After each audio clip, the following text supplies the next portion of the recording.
Hello friends, मैं हूं अजीज शेख। आप देख रहे हैं मूवी स्टॉक चैनल, जिस पर आज मैं बात करने वाला हूं हॉलीवुड की मूवीज के अपडेट के बारे में। जिस अपडेट में फास्ट एंड फ्यूरियस से लेकर ड्वेन जॉनसन की कंट्रोवर्सी, उनके कुछ प्रोजेक्ट्स और इसके अलावा एमसीयू और डीसी यूनिवर्स के क्विक अपडेट की भी बात करेंगे। बाकी हाँ, हॉलीवुड के भी शॉर्ट अपडेट की, यानी कि बताने के लिए बहुत कुछ है, इसलिए सीधे उन सारी की सारी डिटेल्स पर आते हैं। जिस पर आने से पहले बनेगी मेरी एक छोटी सी रिक्वेस्ट, जो है चैनल को सब्सक्राइब, वीडियो को लाइक और शेयर करने की।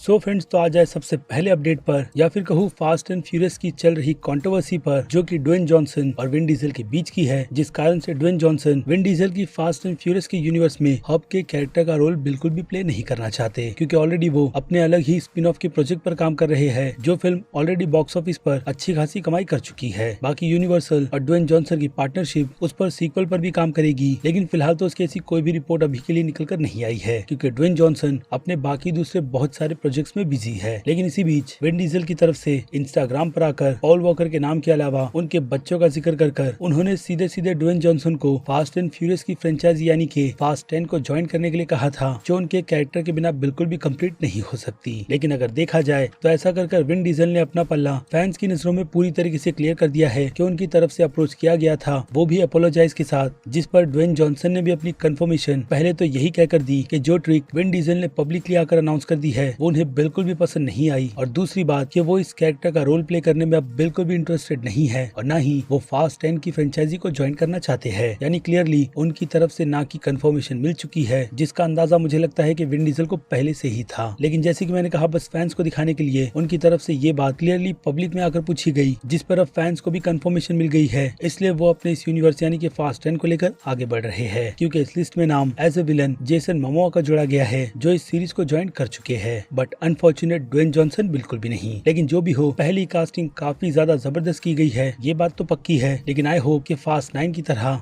इस फिल्म का कबाड़ा बिल्कुल भी ना किया जाए, क्योंकि वो फिल्म एक बहुत बड़ी डिसअपॉइंटमेंट थी, जिसे शायद स्टूडियो ने भी काफी ज्यादा ध्यान में रखा होगा, और उसी के फीडबैक को लेकर मुझे लगता है आगे की स्टोरी को प्रिपेयर करना चाहिए, ना कि बेमतलब के स्टंट्स ऐसे ही फिल्म में ऐड कर घटिया सी कहानी को प्रेजेंट करना चाहिए, जिससे मैं क्या फास्ट एंड फ्यूरियस के यूनिवर्स के सभी फैंस बहुत ही ज्यादा नाराज हुए थे। उसके बाद बात करें सोनी पिक्चर्स के स्पाइडरवर्स की, तो जिसका डर फैंस को था अब उस पर मोहर लग चुकी है, यानी कि मैडम वेब के प्रोजेक्ट पर, जिसमें डेडलाइन वालों ने इस कैरेक्टर का रोल प्ले करी एक्ट्रेस डकोटा जॉनसन की कंफर्मेशन कर दी है कि वो स्पाइडरमैन के यूनिवर्स में मैडम वेब के कैरेक्टर का रोल प्ले करेगी। बाकी बात रही मैडम वेब के कैरेक्टर की, तो ये कैरेक्टर अगर सिंपली कहूँ तो स्पाइडरमैन के यूनिवर्स की डॉक्टर स्ट्रेंज है, जिसका काम मल्टीवर्स से लेकर स्पाइडरमैन पर नजर रखना है। ऐसे में ये कैरेक्टर प्रोजेक्ट के तौर पर अगर देखा जाए तो बिल्कुल भी पॉसिबल नहीं है, क्योंकि कॉमिक बुक में भी ये कैरेक्टर इतना ज्यादा स्पेशल नहीं है कि इस पर एक पूरी की पूरी फिल्म बना दी जाए। लेकिन अब जबकि सोनी वालों की तरफ से ये अप्रोच किया जा रहा है, तो हो सकता है कि स्टूडियो इस प्रोजेक्ट को लेकर इतना ज्यादा श्योर है कि उन्हें पता है कि वो फैंस को क्या सर्व करने वाले हैं। लेकिन क्वेश्चन ये भी है कि इस प्रोजेक्ट में अगर सिर्फ और सिर्फ मैडम वेब का कैरेक्टर ही रहा तो फिर प्रॉब्लम यही क्रिएट हो जाएगी, क्योंकि कई सारी ऑडियंस इस प्रोजेक्ट से इस नाम से ही कट जाती है। ऐसे में अगर स्पाइडरमैन की कनेक्टिविटी जो कि स्टूडियो को दिखानी ही है, तभी जाकर ये प्रोजेक्ट इंटरेस्टिंग बनेगा, वरना बिल्कुल भी नहीं। क्योंकि जैसे कि मैंने कहा, ये कैरेक्टर सिवाय कुर्सी पर बैठकर ऑर्डर देने के अलावा ज्यादा कुछ करता नहीं है। ऊपर से एक अच्छी एक्ट्रेस, वो भी ऐसे कैरेक्टर के लिए, क्वेश्चन तो बनता ही है। और हाँ, आपकी राय भी।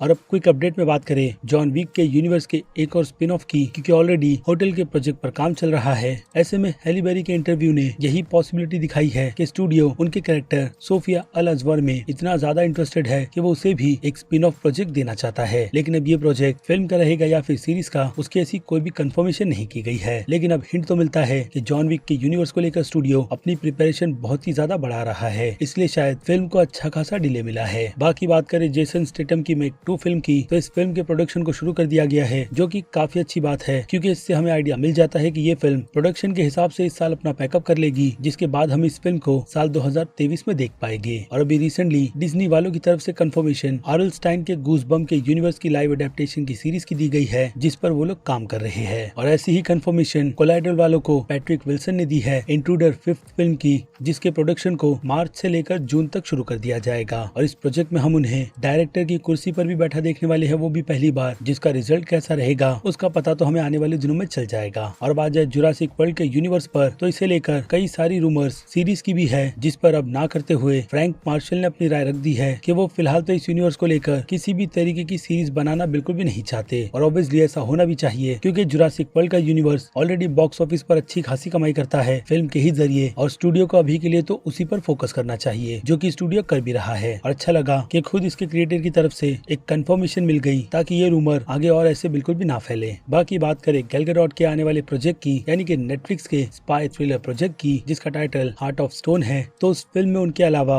लीड के रोल में जिमी डोरिन को कास्ट किया गया है। और ऐसी ही कास्टिंग ड्वेन जॉनसन के अपोजिट क्रिस इवान की गई है, जिन्हें हम अमेज़न के प्रोजेक्ट यानी कि फिल्म में देखने वाले हैं, जो फिल्म असल में हॉलीडे एक्शन फिल्म है, वो भी कॉमेडी, जिसका टाइटल रेड नोटिस नहीं बल्कि रेड वन रखा गया है। बाकी इस प्रोजेक्ट से रिलेटेड और थोड़ी डिटेल्स की बात करें तो रूमर के अकॉर्डिंग ये ड्वेन जॉनसन का कोई क्रिसमस का प्रोजेक्ट है, लेकिन सेंटा क्लॉज पर फोकस करता हुआ बिल्कुल भी नहीं, यानी कि क्रिसमस में बनाई गई बस एक कॉमेडी एक्शन फिल्म, जो शायद से बच्चों को ध्यान में रखकर बनाई जा रही है। और ये सुनकर थोड़ी सी डिसअपॉइंटमेंट तो मिलती ही है, लेकिन अब देखना इंटरेस्टिंग ये रहेगा कि ये दोनों बड़े एक्टर इस फिल्म में किस तरीके का रोल प्ले करेंगे। और अब बात करें डीसी से लेकर एमसीयू के सारे क्विक अपडेट की, तो पहले बात करते हैं माई टाइम टू शाइन वालों की तरफ से की गई कुछ कंफर्मेशन पर, जिनमें से एक कंफर्मेशन माइकल कीटन के बैटमैन यानी कि उनके फिल्म के प्रोजेक्ट को लेकर है, जिसमें 2 फिल्म जो कि बैटगर्ल और दी फ्लैश फिल्म है, तो इसके अलावा उनका कैरेक्टर हमें एक और फिल्म में नजर आएगा, यानी कि डील सिर्फ 3 ही फिल्मों की अभी के लिए की गई है। इट मींस के वार्नर ब्रदर्स वालों की तरफ से पहले रिजल्ट चेक किया जाएगा कि फैंस का रिएक्शन माइकल कीटन के बैटमैन को डीसीयू की मेन टाइमलाइन में लेकर कैसा है। और अगर चीजें प्लान के अकॉर्डिंग बिल्कुल सही नहीं चलेगी, तो मुझे लगता है कि ये डील 3 प्रोजेक्ट्स के बाद आगे वार्नर ब्रदर्स और बढ़ाना चाहेगा, क्योंकि स्टूडियो की हिस्ट्री सभी फैंस को बहुत ही अच्छी तरीके से पता है। और बात रही मैट रिव्स के यूनिवर्स के बैटमैन की, यानी कि रॉबर्ट पैटिसन के कैरेक्टर की, तो उनकी डील की अपडेट मैं आपको ऑलरेडी दे चुका हूँ, जो कि परसेंटेज पर चलेगी,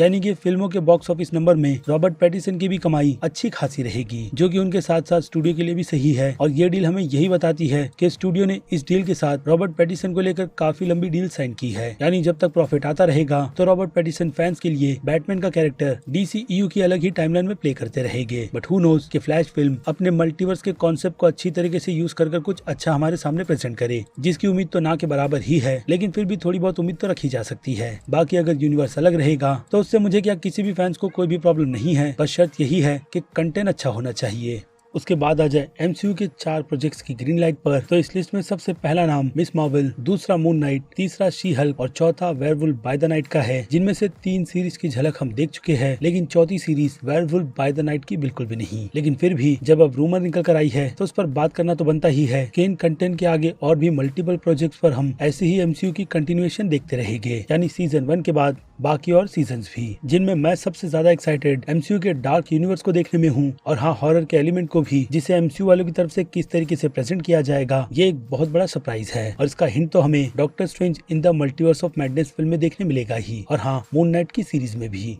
बाकी अब एमसीयू के यूनिवर्स में नेटफ्लिक्स की मार्वल की सीरीज की बात करें तो काफी ज्यादा स्ट्रॉन्ग रूमर नेटफ्लिक्स के उस मार्वल के यूनिवर्स से 2 कैरेक्टर्स के अलावा और भी कई और कैरेक्टर्स के रिटर्न आने की है, जिनमें से पहली बड़ी रूमर, या फिर कहूँ एक हिसाब से कई सारे सोर्सेज की तरफ से कंफर्म की जा रही रूमर, पनिशर का रोल प्ले कर रहे एक्टर जॉन बॉटल की है, जो हमें जल्द ही एमसीयू के यूनिवर्स में उसी आइकॉनिक कैरेक्टर का रोल प्ले करते हुए दिखने वाले है। बाकी एक काफी छोटी सी रूमर जेसिका जोन्स का रोल प्ले कर रही है एक्ट्रेस क्रिस्टीन रिटर की भी है, और हाँ जैसे की मैंने कहा बाकी दूसरे कैरेक्टर्स की भी। लेकिन अब लिस्ट में इनके अलावा और कौन कौन से एक्टर शामिल होंगे वो तो वक्त ही बताएगा, क्योंकि इससे ज्यादा इन्फो मेरे पास भी नहीं है। इसके बाद मार्वल से हटकर डीसी के यूनिवर्स की सीरीज की बात करें, यानी कि जेम्स गन के सीक्रेट प्रोजेक्ट की, तो जेम्स गन की तरफ से उनकी कंफर्मेशन मिल चुकी है कि वो इस यूनिवर्स में सुसाइड स्क्वाड के ही यूनिवर्स से रिलेटेड एक और स्पिन ऑफ प्रोजेक्ट बनाएंगे किसी और कैरेक्टर पर, ठीक पीस मेकर की तरह, जो सीरीज सच में काफी ज्यादा अच्छी चल रही है और उसकी तारीफ भी हो रही है। ऐसे में ग्रीन लाइट जेम्स गन जैसे नाम को तो मिलेगी ही डीसीयू के यूनिवर्स में, लेकिन अब कैरेक्टर कौन सा रहेगा उस पर ऐसी कोई भी डिटेल्स तो निकल कर नहीं आई है, यानी कि कंफर्मेशन, लेकिन रूमर्स तो ऐसी डिटेल्स के बाद निकल कर आती ही है। और इस रूमर में या फिर कहो इस लिस्ट में नाम ब्लड स्पोर्ट के अलावा रेड कैचर 2 का है, लेकिन पहली प्रायोरिटी यानी कि जेम्स गन का सपना जो दी सुसाइड स्क्वाड फिल्म में डेथ स्ट्रोक को लाने का था, उसकी भी पॉसिबिलिटी बहुत ही ज्यादा लग रही है। और हो सकता है कि उस रोल में हम जो मैंगनीलो को ही देखे, जिस कैरेक्टर का रोल प्ले वो ऑलरेडी जैक स्नाइडर के यूनिवर्स में प्ले कर चुके हैं, क्योंकि डेथ शॉट के चांसेस तो बहुत ज्यादा कम है। ऐसे में डेथ स्ट्रोक का ऑप्शन काफी ज्यादा बेस्ट है, जिस पर एक सीरीज या फिर डीसीयू में कोई ना कोई प्रोजेक्ट तो मैं देखना ही चाहूंगा। बाकी फैंस को पता है कि ये कैरेक्टर किस लेवल का है। बाकी अब आखिर में आ जाए जेन फॉस्टर के कैरेक्टर पर, तो उसे लेकर भी rumour Thor love and thunder film के बाद मल्टीपल प्रोजेक्ट की है, जिसमें हम उनका कैमियो और खुद पर बन रहे एक सोलो प्रोजेक्ट की भी उम्मीद लगाकर रख सकते हैं। क्योंकि माइटी थॉर यानी कि लेडी थॉर सिर्फ एक ही फिल्म के लिए तो बुलाई बिल्कुल भी नहीं जाएगी, बल्कि उस पर किसी न किसी तरीके की पूरी प्रिपरेशन कर रखी ही गई है। इसलिए ये रूमर काफी ज्यादा स्ट्रांगली निकल कर आई है। लेकिन अच्छा ये भी होता कि थॉर के यूनिवर्स से बेटा रे बिल को भी एक प्रोजेक्ट मिल जाता, जिस पर अब तक कोई भी कंफर्मेशन तो निकल कर नहीं आई, सिवाय कुछ ईस्टर एग के। खैर, तो ये थी सारी की सारी अपडेट हॉलीवुड की सीरीज और मूवीज के प्रोजेक्ट को लेकर, जिस बारे में अब आपकी राय मुझे कमेंट में चाहिए, क्योंकि वक्त है वीडियो को यहीं पर खत्म करने का। मैं हूँ अजीज शेख, आप देख रहे थे मूवी स्टॉक चैनल, जिसे अगर आपने अभी तक सब्सक्राइब नहीं किया है तो सब्सक्राइब कर लीजिए और बगल में बने हुए इस बेल आइकन के साथ साथ नोटिफिकेशन को भी ऑल पर क्लिक कर दीजिएगा। बाकी अब मैं मिलता हूँ जल्दी आपसे दूसरी किसी वीडियो में किसी और फिल्म या फिर किसी और सीरीज के टॉपिक पर बात करते हुए। तब तक के लिए आप मेरे चैनल के बाकी दूसरी वीडियोस को भी एंजॉय कीजिए। Till then bye.